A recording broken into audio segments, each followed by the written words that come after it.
Good morning, and thank you all for joining us today for yet another webinar in our Feeding Faith Leaders with Community Fervor Spring 2021 series entitled Innovative Development Models in Building Community Support. My name is Tim Block, Senior Program Director with Enterprise Community Partners, and I have the pleasure of leading Enterprise's faith-based development initiative in the Southeast. We appreciate all of you taking the time to be here with us today, as it is our pleasure to bring to you these webinars that are designed to be a combination of both high-level and deep dive trainings that help participants like yourselves understand the basics of developing housing and other community facilities that can serve congregations and community members. Before we continue with today's program, a few housekeeping items. This webinar is being recorded. We ask that you please use the Q&A feature and not the chat when asking questions for our presenters. The chat feature can be used to interact and engage with your fellow participants. Shortly following the webinar, we will be making available the recording, presenters' bios, and presentation slides, as well as a post-webinar survey via email to all participants and placing them on the resource page of Enterprise's website as well. With that, let's begin today's webinar. We have a stellar group of presenters lined up this morning that are eager to share with us information about their organizations and what makes their particular housing development model unique. They'll also give their perspective on the importance of building community support for their work and their atypical housing models. Now, it is my pleasure to introduce a true friend of mine, Chris Norman, Executive Director of the Metro Atlanta Land Bank, who will serve as our moderator and who will introduce our other presenters. Chris is probably no stranger to most of you, as he is an Atlanta native with a long distinguished career in both community development and investment banking. Chris has a passion for land stewardship as reflected in his work with the Metro Atlanta Land Bank, where he has been instrumental in leading the restructuring of the organization, expanding its programmatic initiatives, and increasing its funding. He also currently serves as president of the Georgia Association of Land Bank Authorities, and in that capacity, he played a key role in facilitating the passage of the Georgia Land Bank Act by Georgia legislature in 2012. I know personally that Chris is not just concerned about advancing land issues in Metro Atlanta, but graciously gives of his time to assist other organizations and municipalities throughout the state and country by sharing his knowledge and expertise on establishing land banks. With that, Chris, I'll now turn it over to you, my friend.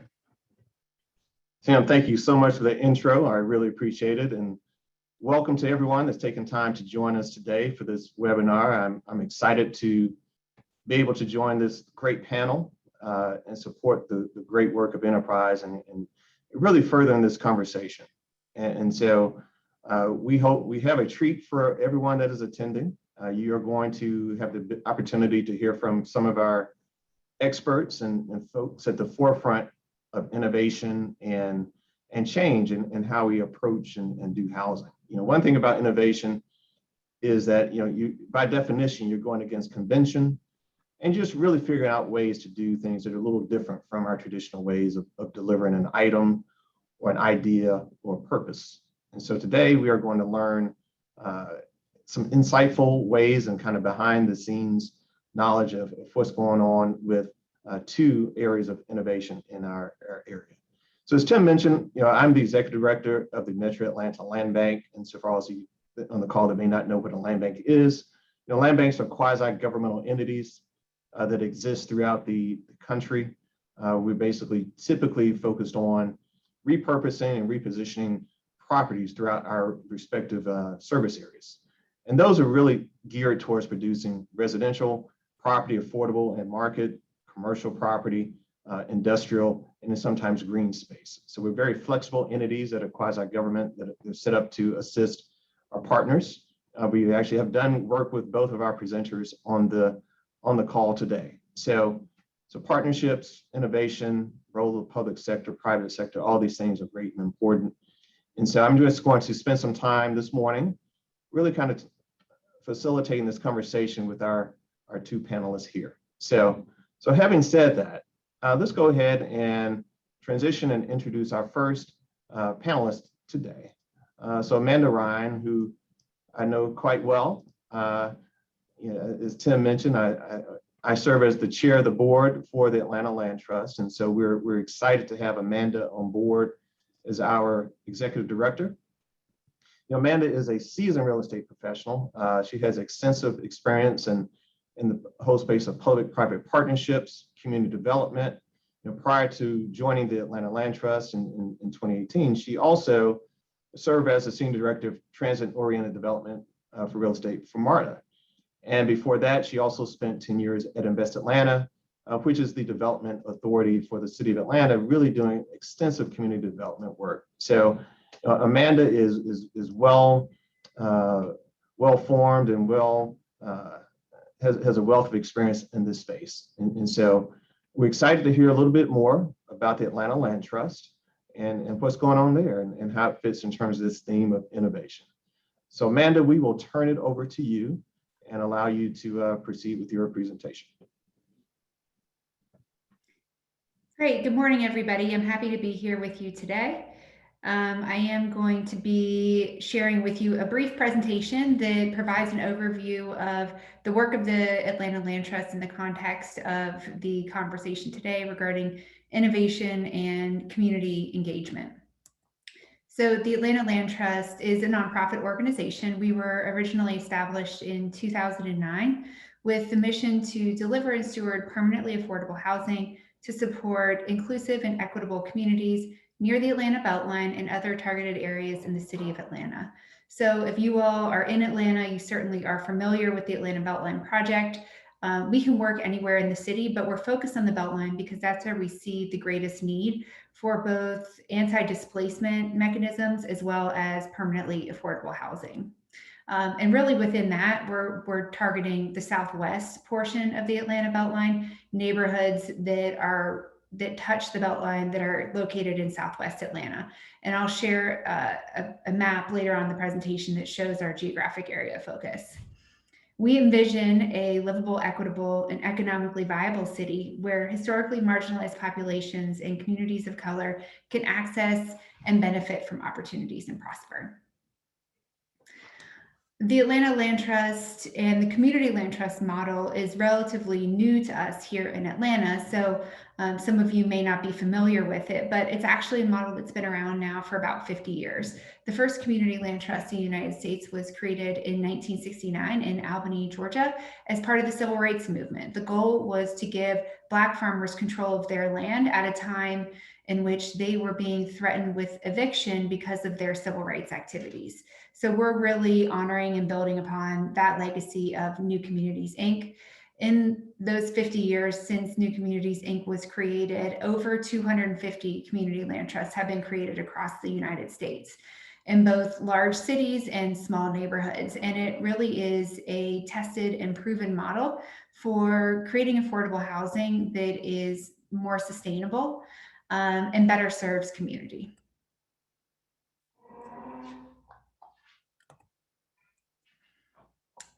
Now I'm going to share a brief video with you. This is a video that was created by the Grounded Solutions Network, of which we are a member. If you want to dig in a little bit deeper and learn more about the Community Land Trust model and other shared equity approaches to homeownership, they are a great resource.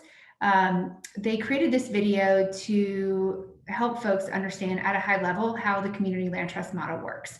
So I'm going to play this and then I'll talk a little bit about it afterwards.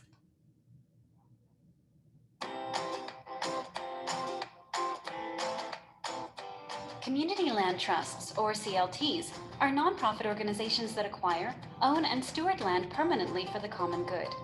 The most common CLT land use is housing, but retail, office, and a variety of other uses are possible. CLTs give formal decision-making voice and power to local community residents in determining land uses. Here's how CLTs make home buying affordable for families in their communities. First, the CLT builds or buys homes using one-time public or private investment. Next, the CLT sells just the home to a low-income buyer who qualifies for a mortgage. And the CLT keeps the land, holding it in trust for future generations of home buyers. In return for being able to buy a home at a discounted price, the family agrees to pay it forward and sell to another low-income family at a price they can afford. The CLT manages the sales process, ensuring that each home buying family builds some wealth from a predetermined, limited amount of the sales proceeds. In this way, the one-time public or private investment in CLT homes makes lasting affordability a reality and stabilizes communities. And CLTs benefit the larger community too, as they preserve and protect housing for long-term residents, helping to build stronger, safer, and higher quality diverse neighborhoods, contributing to greater educational attainment, employment opportunities, and health outcomes. Visit groundedsolutions.org to learn more about CLTs today. So the most important thing to take away from that video is that the community land trust model is a dual ownership model, which means we are separating ownership of the home from ownership of the underlying land. The Atlanta Land Trust, we go out and acquire land either through donation or through fundraising efforts. Once we have that land, we build affordable homes on that land. They can be single family homes, new construction or renovation, townhomes, or even condominiums. We then sell those homes to families that meet our income qualifications, typically those that earn less than 80% of the area median income. And when we sell the home, we're selling just the improvement and we're retaining ownership of the underlying land. So we create two deeds, a deed for the improvement and a deed for the land. The Atlanta Land Trust keeps the deed for the land and we provide the deed for the improvement to the homeowner. We then enter into a long-term ground lease with the homeowner that ties the two together, gives them the right to be on our land, but also establishes important resale restrictions. So when that homeowner is ready to sell their home, they're required to sell it to another low-income family for an affordable price. And that price is determined by a resale formula that is set forth in that ground lease. So what we're asking our homeowners to do is to pay forward the benefit of an affordable home that they received to the next family. We talked about building community support for the work that we're doing at the Atlanta Land Trust. A key component of our ability to do that is the structure of our board of directors. Like most community land trusts, we have what's called a tripartite board of directors, which means that there are 3 distinct groups represented on our board of directors. As you can see here, those are neighborhood representatives, people that live in the communities that we serve, generally drawn from the neighborhood planning units, neighborhood organizations, and faith-based institutions located in those neighborhoods. The second is nonprofit representatives, which are drawn from philanthropic organizations, nonprofit housing organizations, and other nonprofit organizations working within our geographic area focus. And then lastly, public and private sector representatives. And so that will include a couple of slots for City of Atlanta and Land Bank representatives, as well as representatives from the private sector, where we have a couple of developers. These folks all work together to provide important perspectives and insight into the work that we're doing. Within the neighborhood representatives, we do have a community land trust homeowner, and we'll probably grow that representation as we continue to build our portfolio. But those community representatives are really important because they can bring to us the challenges that the community is facing, the assets that exist within the community that we need to leverage. And in turn, they can carry information out about the Atlanta Land Trust and affordable housing opportunities in their neighborhoods to their neighbors and community members, folks with whom they have relationships. So that's an important part of our ability to build trust with the communities in which we work, that we have people that live in those communities on our board of directors, informing the decisions that we're making as an organization. And then lastly, I wanted to share with you our geographic area focus and one specific project that we've been working on at the Atlanta Land Trust.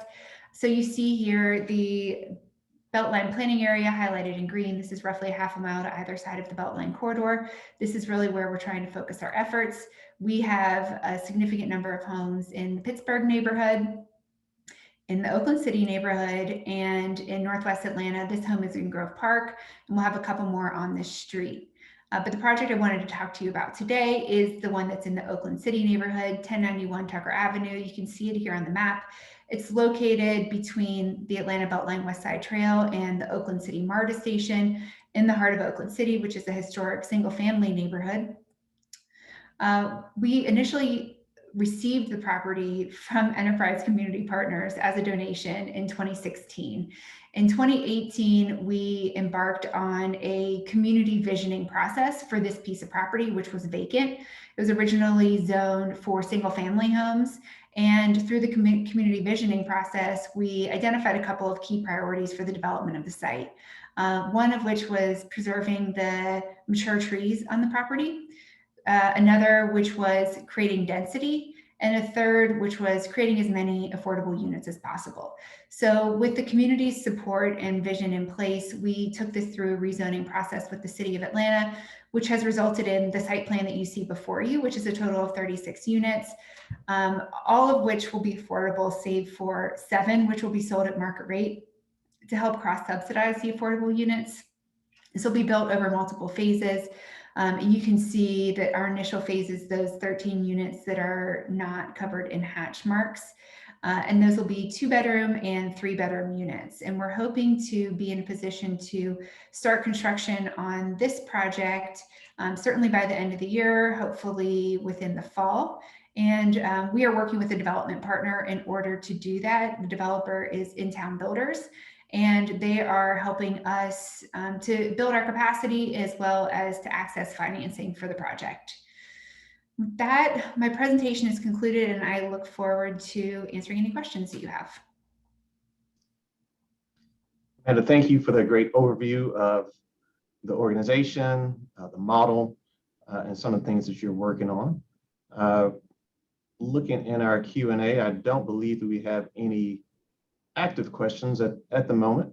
So I'm sure the folks will kind of sit back and let their creative juices come to work, and I'm sure there are a couple of questions that they might have. So right on cue, we do have a question that we'll pose to you, and that speaks to the land itself. Does the land trust ever sell the land? Our intention is never to sell the land, because once we sell the land, we lose control of the property and we lose the ability to enforce the resale restrictions, which ensure the permanent affordability of the home. Excellent. Any other questions from the group? And note that we will have at the end of both presentations, we'll have a general Q&A session. And so we'll kind of sit back and pose a few questions to Atticus and to Amanda. Additional question was relative to the development, the Tucker Avenue development. Can you speak to the development costs? Is that something you can share with the group, or kind of ballpark it for everyone? Yeah, it's right now it's looking to be around $12 million. All right. So there is a cost to development, yes, to do these great projects. Great question. I think it gives some context to your efforts, and we appreciate that. All right. I don't see any other open questions at the moment. So in light of that, we'll go ahead and we'll pivot to our friend Atticus, introduce him, and then let him proceed with his presentation. And again, as Tim mentioned, please continue to put your questions into the Q&A box, and we'll make sure to get those answered. And we'll also, at the end, have a general open Q&A discussion. So Atticus is no stranger to development and working with residential properties. He is depicting the whole idea of innovation, right? So pad split is a great concept that he is the CEO and founder of, and he'll talk about it in detail once he goes into his presentation.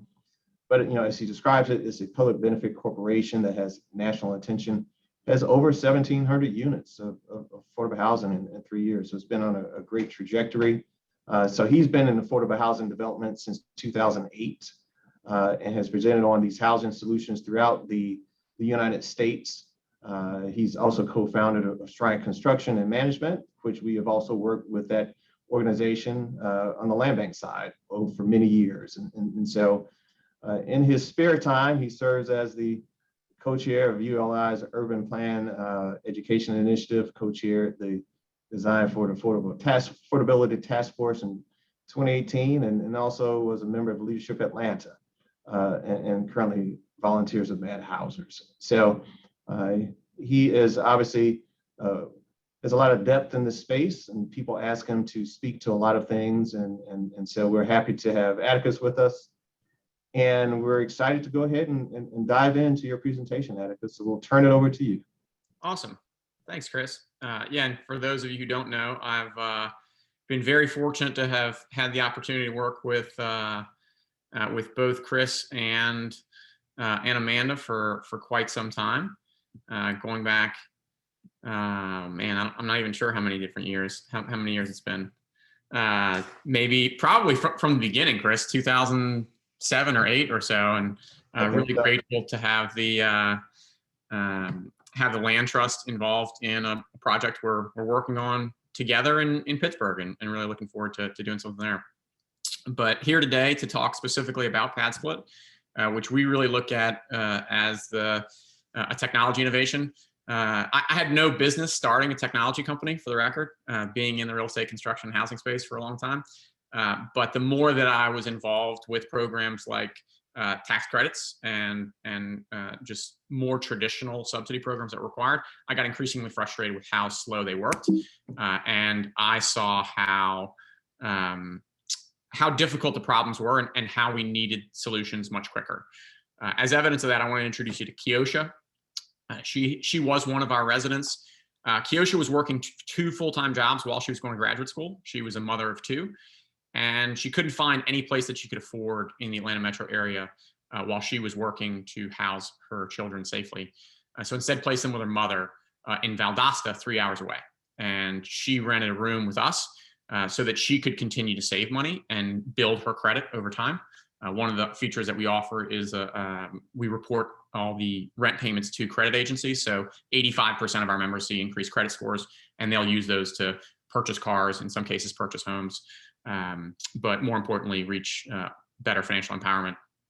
But this is a situation we hear all the time. We have actually a little over 1,700 units now, most of which are in the Atlanta metro area, although we have spread outside.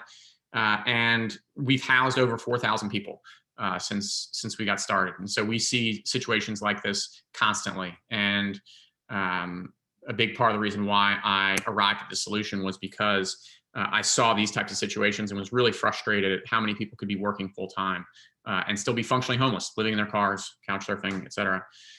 2 major problems. One is not a surprise to any of you, I don't think. It's the lack of supply. For those of you who followed the National Low Income Housing Coalition's GAP report from a couple years ago, showed a shortage of 7.5 million homes for low-income Americans today. The other problem, which most people don't talk about, is access. And how do people like Kiosha that are earning $22,000, $25,000 a year working full-time actually afford to qualify for any of the apartments that may be available? So there's already an extremely limited number of those apartments available, but how can people actually earn enough income, have the credit, have the savings for a deposit, or get get past any of the barriers to entry to access those units? And so we're going to talk a lot about that today as well. Because of these issues, that you have a lack of supply and lack of access, it means that workers like Kiosha have no good options. And something that I've seen just through my experience is that they end up in this cycle of poverty, where they will often have some place temporarily that they can stay in, whether that's on someone's couch, in a car, or just in a very temporary situation. They will often end up in an extended stay motel, which is not a situation that they can afford at all, paying on the order of $1,400 a month, but it is a situation that they can access. If you guys are familiar with the Live Norcross report from last year, of the extended stay motels that they showed, 84% of the people were living there full time, and over 20% had lived there permanently for more than 3 years. It's a problem that not a lot of people see. But of course, it's not a situation that they can afford.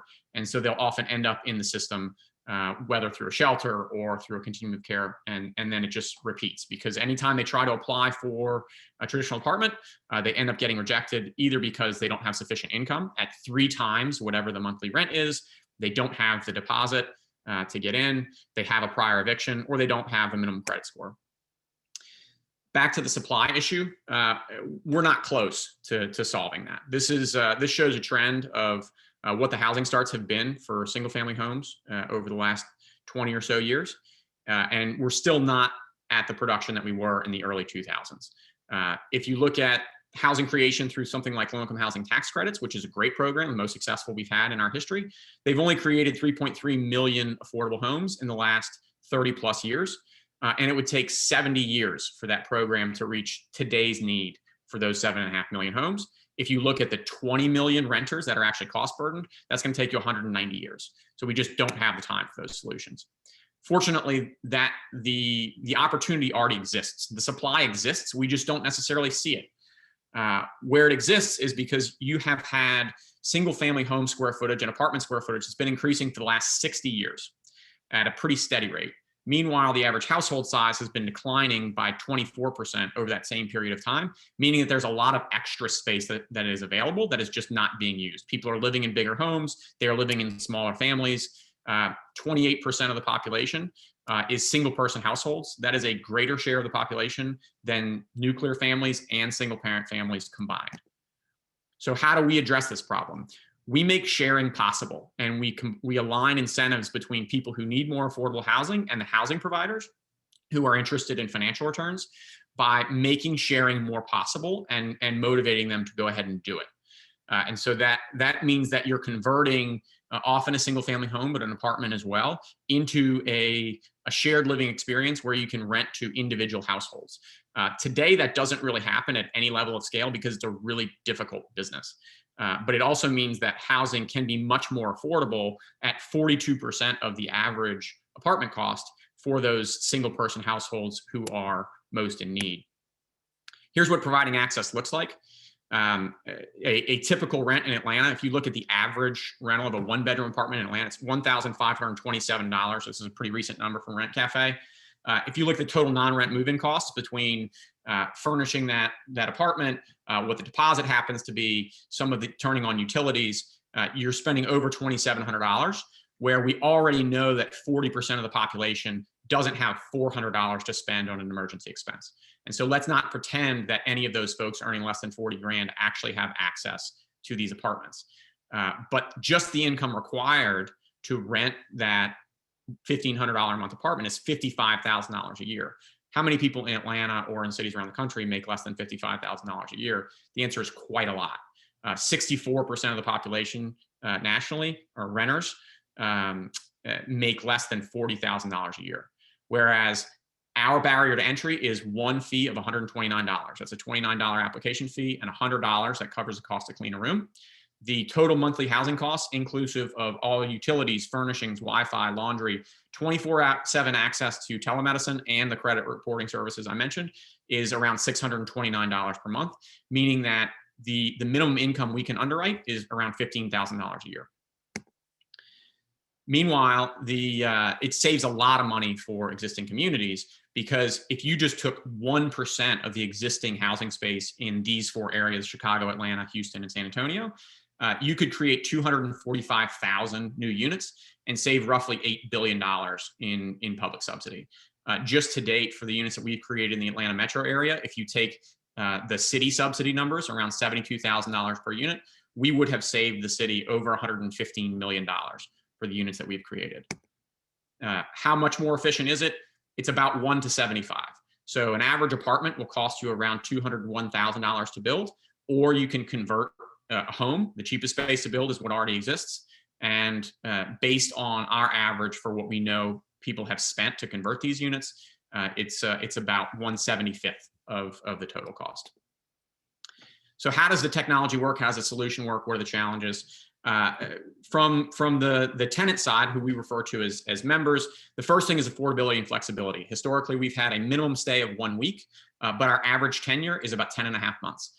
I've had one of these residents for over 12 years who's been paying week to week, living in the same room, a woman named Linda who works at McDonald's.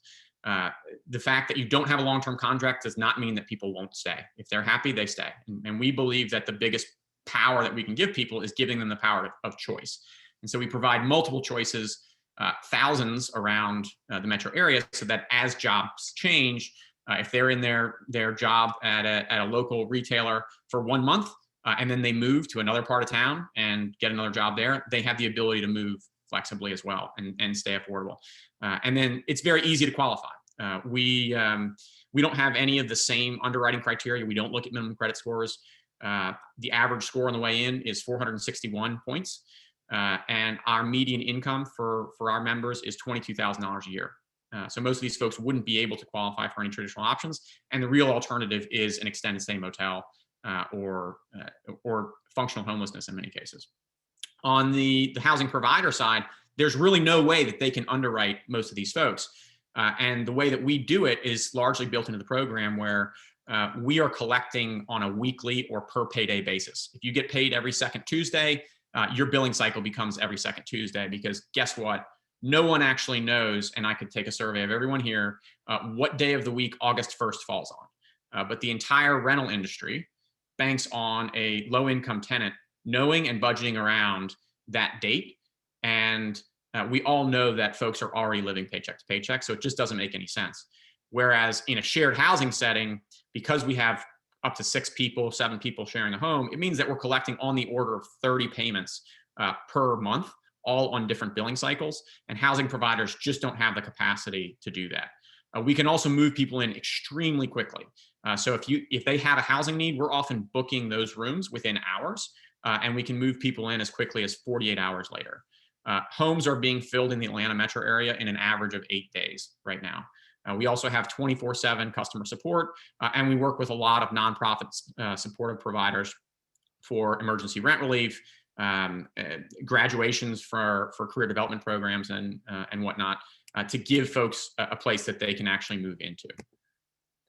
We've expanded to a number of new markets recently, 8 this year. We're active in 5, and there's a lot of pipeline behind that. This is a national issue, and one that, and this is ultimately why I started this company as a technology company as opposed to a real estate venture. I wanted to be able to make sure that anyone who had space anywhere in the world could ultimately create affordable housing out of that space, and that's what we're trying to do. Mention the technology a little bit. The biggest part that I haven't talked about already is just the communications, and my fundamental belief that the people who are closest to the problems are most capable of solving them. And so host-member communications is a big one there, where residents have the ability to rate, review, and communicate with anyone else that's sharing the home with them. They have the ability to see the profiles of those members before they move in, before they select a home. They can also see the street view to get an idea on what the neighborhood is.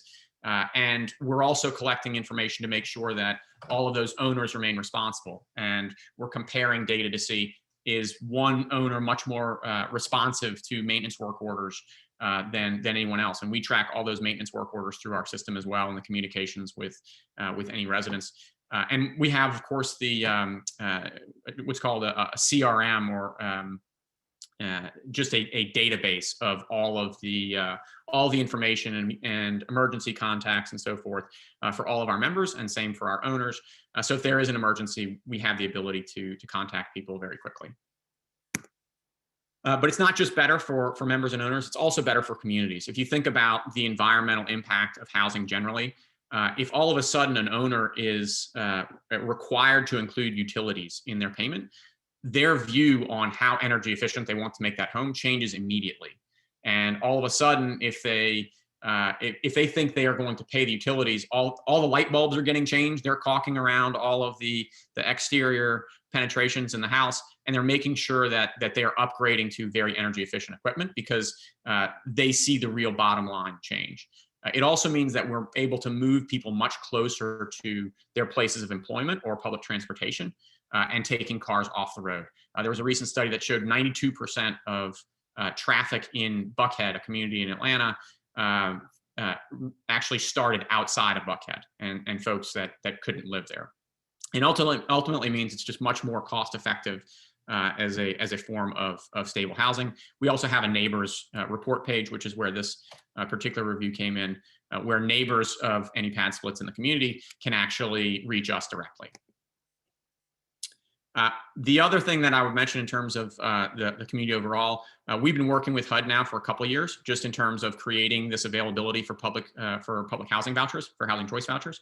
And so there was new notice that came out in very late January, creating a notice for HUD guidelines for any public housing authorities anywhere in the country to be able to use those vouchers for for housing in shared facilities like ours. The other question I was asked to address was just community support and how do we involve ourselves in community engagement very differently in some ways from my work as a local community developer and the projects that I've done with Chris and Amanda previously, where I have the ability to go out to site and meet with neighborhoods. Clearly, as we're looking at scaling to millions of homes in hundreds of thousands of neighborhoods, that becomes increasingly difficult. The only way that I've thought to do it is to align around the objectives. And so the objectives for us are, okay, we all know that it is a fact that there are 7.5 million homes short for low-income Americans. So we know that we need to create a lot of housing very quickly. We also know that 50% of all renters are very cost burdened. So we also need to make housing both affordable and accessible for those people. And the question that we usually ask to communities or at large is, do the people who serve our communities, i.e. the cashier at your grocery store, the barista at your coffee shop, the person delivering your Amazon packages, do they deserve at least an opportunity to live in those communities? And do we believe in a true meritocratic system where those folks have the ability to afford a reasonable home in those communities? And then the second thing is aligning around the vision. And so the vision that we've created for our company is to create a world-class marketplace that enables the fastest and most effective housing solutions for the affordable housing shortage for low-income earners. And that's very specific around what we do. There are lots of things that people expect us to do or that want us to do more of. But the more that I've been involved in this business, the more I've realized that we've had to focus around what is our core objective and how do we prioritize those things. And so that's ultimately what we're about. And then to close, would just leave you with the final tidbit on Keosha, who's still a big advocate for us because of her work with Pad Split and the mentorship of her host. And also because of the credit improvement, she was able to actually buy her own home in Metro Atlanta and move her 2 daughters and her mother into the same home and get her degree, and now runs an in-home daycare. So that's all from us, and thank you very much for listening. Atticus, thanks for that great presentation and great overview. It's exciting. I think we've had 2 very exciting presentations regarding what's possible with community land trusts and also with the application of technology to housing problems. And so it has generated some questions from our audience. And so let's dive into those. And since Amanda, I posed some questions to you before, let's go ahead and pose some to Atticus. So Atticus, one of the questions is, does the pad split model work in high cost areas, like in New York, San Francisco, and all of that? Can you speak to that? Yeah, absolutely. So we actually have a pilot project. We certainly need more support in higher cost areas from nonprofits or philanthropic organizations. We are partnered in the city of New York right now with a group called Cypress Hills Community Development in Brooklyn, and excited to get that project off the ground. I think they'll break ground sometime in October, November of this year. So it absolutely does work. It's different, right? It's definitely a different host mentality. In Atlanta or Houston or a lot of these other Sunbelt cities, we're marketing to investors because those investors can go purchase properties, and that is the single fastest way to create housing. No one's really buying properties in New York City or the Bay Area. And even though you can absolutely make sure that the income from these units creates a sustainable enterprise over time, that upfront capital cost needs to go up significantly. And so it largely means that you will either need support from existing philanthropic organizations or subsidies from a city in order to create the unit or buy the land to begin with, and then it can be sustainable over time. Or as we look at our phase 2 of our growth strategy, it's really to market to individuals, to homeowners, in the same way that Airbnb does, and say, okay, well, you have an extra room in your house.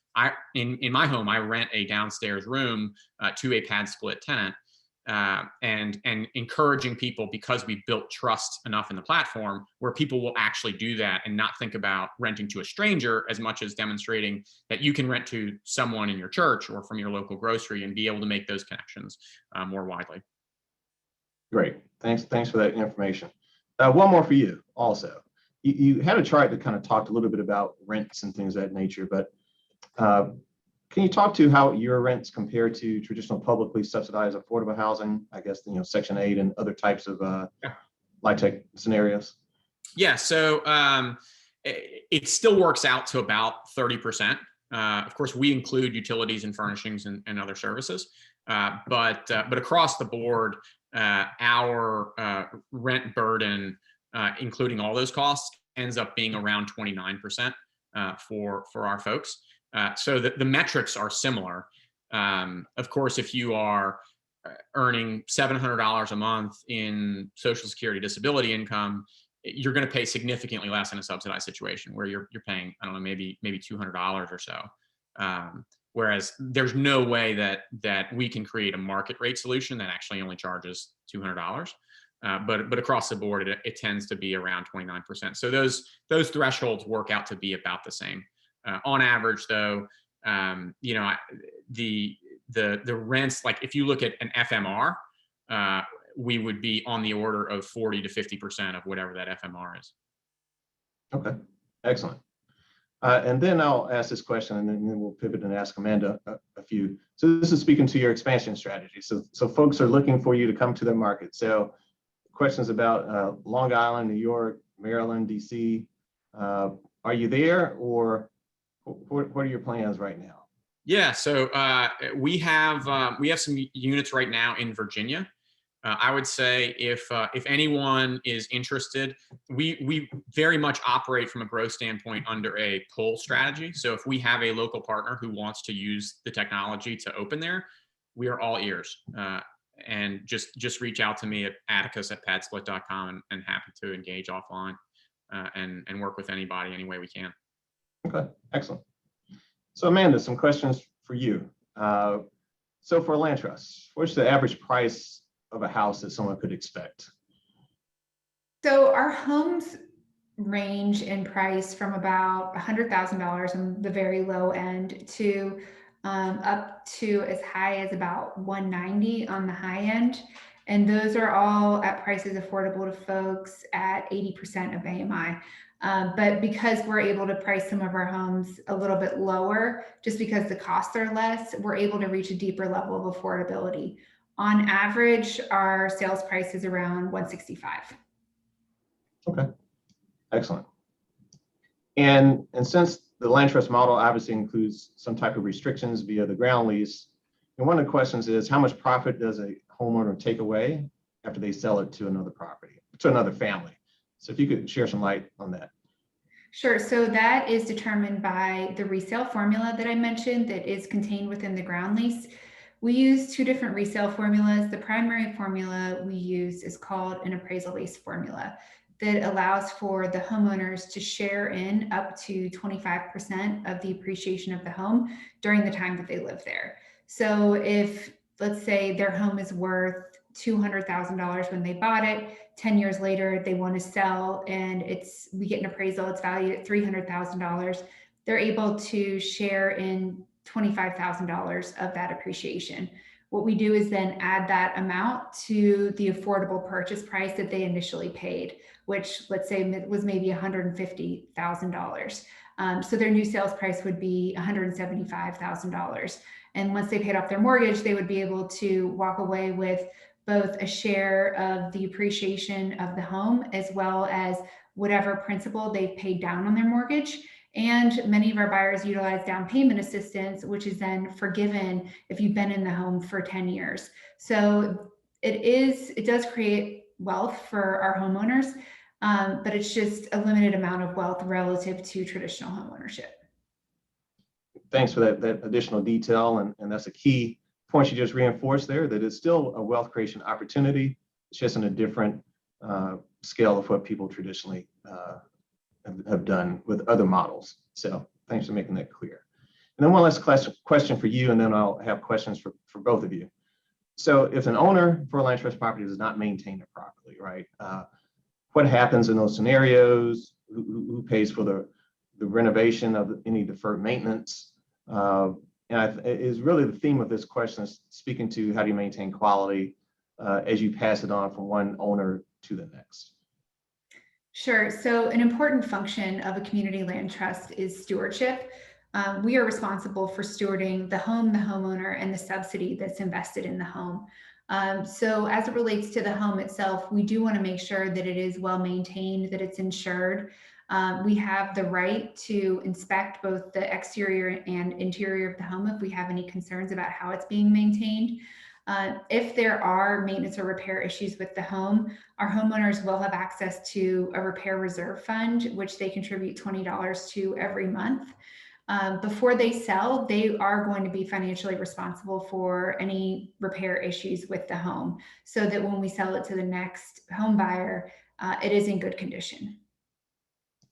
Excellent. Thank you. So both of these are great programs, great approaches, great innovative twists on a need. And so given there's a deep pool of need here, obviously then that puts you to how do you scale, right? And how do you reach more folks, and how do you do that quickly and fast in a hurry? So can both of you kind of speak to challenges to scaling your respective solutions and anything that are unique to your particular model? So we'll go with Atticus first, and then Amanda, we'll come back to you. Sure. No question, this is the hardest thing I've ever done. I think I'd lead with that. I mean, the biggest thing is, as I mentioned earlier, I mean, the people who are closest to the problems are I think most capable of solving them. When I started through an Enterprise Community Partners Affordable Housing Ideas Challenge, it was just me. And I think as a founder and entrepreneur, immediately what you have to start doing is finding people who you trust that are capable of making independent judgment decisions on whatever those problems are, and just start peeling off the layers of yourself that hold those different responsibilities. And you just have to do that more and more as you grow and scale. And now we're at a point, I mean, if anybody cares to look at our jobs board, I mean, we're hiring a ton of people, and you just have to make sure that you get the right people on board. And that is extremely challenging. I think often maybe not unspoken, but underappreciated for how good you have to be at just the recruiting, hiring, retaining talent. Because if you have someone who is in a role that, I mean, all of the roles are extremely important, but where they are not capable of making those independent judgment decisions, it has a dramatic impact on the success of the enterprise. And yeah, it's the HR side is brutal, and that's probably the biggest one that I would highlight. There's tons of challenges, but ultimately for me, that is the single most important thing. All right, thanks. Amanda. So we are at the point now where we're trying to move from essentially being a startup to getting to scale. We completed a strategic plan last year that really provides us with a roadmap for how we're going to do that. Sorry, I think my fire alarm's going. That's on my end, actually. It's outside. So the building's under construction, so it happens. So we're hoping to get to 300 units within the next 5 years. And everything Atticus said is absolutely right. You need to figure out how you can delegate the work that you're doing and partners that you can bring on that can take responsibility for some of that work. And so for us at this moment in time, partnership is really important. We partner with home builders, we partner with developers, we partner with public sector folks, with other nonprofits. So we're really able to deliver this model through partnership. And I think that will be true over the next couple of years. And we may get to a point where we can do some more things on our own as we get to scale. But for now, we are largely dependent upon the experience and expertise of our partners. Great, thanks for those answers. One more, and then we do have a few more that have popped up in the Q&A. But since these are both innovations in the traditional marketplace, as I mentioned, my starting comments, innovation is all about doing something different, right? It's something that has not really existed before, kind of permeated the landscape. So how have both of you gone about addressing the challenge of brand building, right? So how do you have gone about establishing this idea, and what has been your experience in being able to tell the story of what you're doing and having folks, including the community, which is important, to accept what you're doing? I can start. I mean, brand is a tricky word, but the best description that I think I ever heard that hit home for me was when I heard another entrepreneur describe brand as a club, and you ultimately want people to be a member of your club, and you think about the people who are waiting in line for the next iPhone for 24 hours or whatever. Is it a great phone? Sure, probably, but it doesn't necessarily justify that level of behavior. And you're either an Apple guy or you're an Android guy, and like there are really camps there, or you are either you are a Saints fan or a Falcons fan. You are definitely not both, right? And for the record, I'm a Saints fan, so apologies to any of my Atlanta folk out there. But yeah, it's. I think a lot of it is in language. It is in how you build the culture within the organization. It's how you set your guiding principles, and it's how you embody that on a day-to-day level. For us, I'd say the biggest thing that has been helpful for us in just establishing a brand is our guiding principles are care, show it, prove it. Like, super simple. We just want people to care about the problem, about their communities, and to be willing to step up. One of my favorite sayings is like, the cavalry has arrived, get on your horse. And just being willing to do something and to take risks and to care about your communities, about these problems that exist, and equity in the world, and take some really bold risks in making sure that those are addressed, at least to the extent that you can. So as it comes to brand, the other key word for us is just opportunity, right? It's we can create opportunities for people. We can create opportunities for members. We can create opportunities for owners. And we can create opportunities for our own team, and ultimately, I hope that becomes a part of our brand. But it's super tricky, and you do it through language, like why we talk about members and hosts as opposed to landlords and tenants, and why we talk about pad splits versus a shared housing community, so that it becomes its own thing that you attach certain emotions and expectations of, and ultimately can build trust around. I'd say that's probably the best way that I can think to explain it.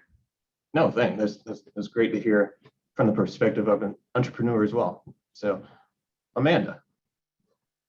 So branding is really important for us, largely because we need to fundraise as a nonprofit. So we need people to understand the work that we're doing and feel connected to it in order to want to support us. And a big part of that is helping folks to understand how our approach is different than what other nonprofit affordable housing developers are doing. And the primary way that we really differentiate ourselves is through the community land trust model, which again is a shared equity model of housing. And I think that this concept really resonates with people today because they see that the approaches that have been used over the past few decades in Atlanta are not solving the problem. They are not sustainable. We're losing about 1,500 units every year in affordable housing in Atlanta.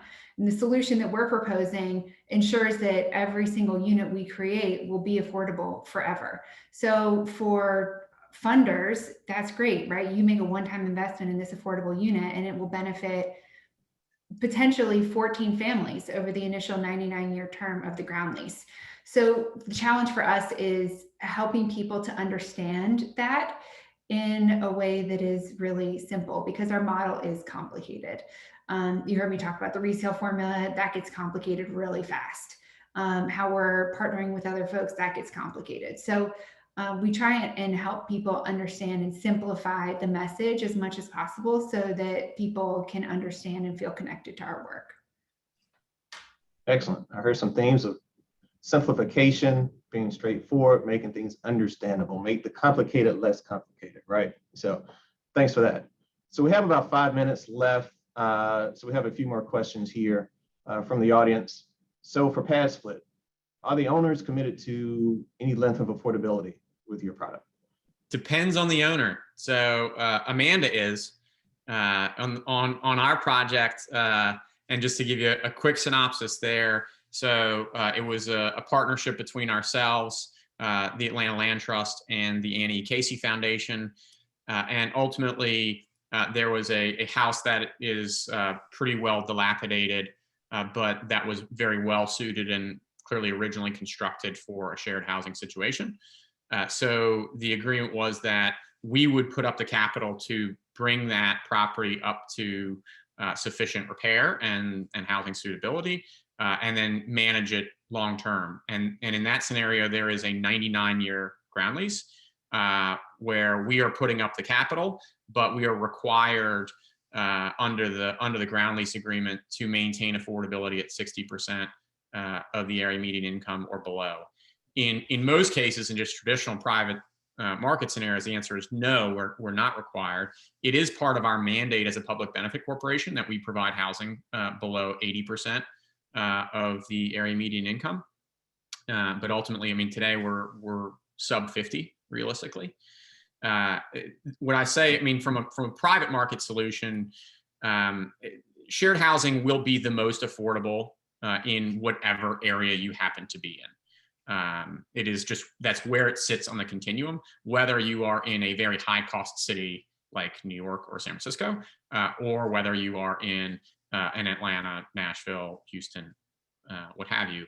And in those cases, there's not a strict requirement for affordability. I would frankly love it if there were more involvement from government organizations, nonprofits, et cetera, like the Atlanta Land Trust or like Cypress Hills in New York, where we don't have any incentive really to work with private individuals and private owners versus nonprofits, and would love to see more involvement from the nonprofit community in terms of making sure that there are long-term restrictions on affordability, or underlying deeds that run with the land that say, hey, anyone who ever owns this property is going to be required to maintain these standards.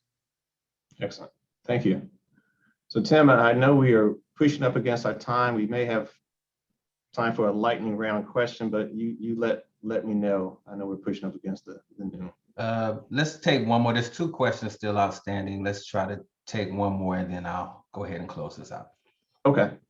So for Amanda, quickly, speaking to, this is for homeowners that basically have any sort of like catastrophic event that may start pushing them towards foreclosure. What happens in that particular scenario of response for the land trust and also deal with the homeowner? So. It's not a quick or easy question. At the Community Land Trust, we only work with lenders that we approve and that in turn approve us. So most of our lenders are following Fannie Mae's underwriting guidelines, in which case we have a provision within our ground lease that does allow for us to intervene in the event of foreclosure so that the home is not taken by the bank. But if the home does end up getting taken by the bank, we still own the underlying land and the ground lease is still in effect. The affordability restrictions do go away though. Excellent. Thank you for getting that in. I know that was you packed a lot into that quick answer, so I just appreciate it. So Tim, I think we are right up on your 12, so I'll turn it over to you, sir. All right, Monica, we didn't get to your question, but if you want to reach out to me offline, I'll be sure to get you an answer. Thank you, Chris, Amanda, and Atticus for your time today and for giving us insight into the work that you do and the different housing models and strategies you deploy to help address the affordable housing challenges we face in our communities. I'm sure our participants learned a great deal. In closing, I want to once again remind participants that Enterprise continues to believe that houses of worship and the faith community can play an important role in addressing the affordable housing crisis by utilizing their undeveloped or underdeveloped land that they own to provide affordable housing units. And we're here to help you figure that out, especially the housing development piece through our faith-based development initiative. As I stated before on prior webinars, there are a few different on-ramps as it relates to our FBDI program. If you're a house of worship that feels it's further along in the development process, then completing our enterprise FBDI organizational assessment / joint venture worksheet would be a good next step for you, so that enterprise and our partners that we work with have a better understanding how we might be able to better assist you with your projects. To get the OA worksheet, please, the organizational assessment worksheet, please reach out to me directly at the contact information on the slide. If you're still trying to figure out and get a better understanding of how the development process works, then continue to participate in our FBDI webinar series. Is a great way to continue to learn and gain knowledge to inform your thinking. This webinar concludes our spring series, but we'll be picking back up in September for our fall series. The September webinar date and time has not yet been set, but the topic will be exploring joint venture partnerships and building strong requests for proposal for development services. You'll all receive notice when the registration opens up for the fall webinar series. Thank you again for joining us today, and have a blessed rest of the day, everyone. Thank you.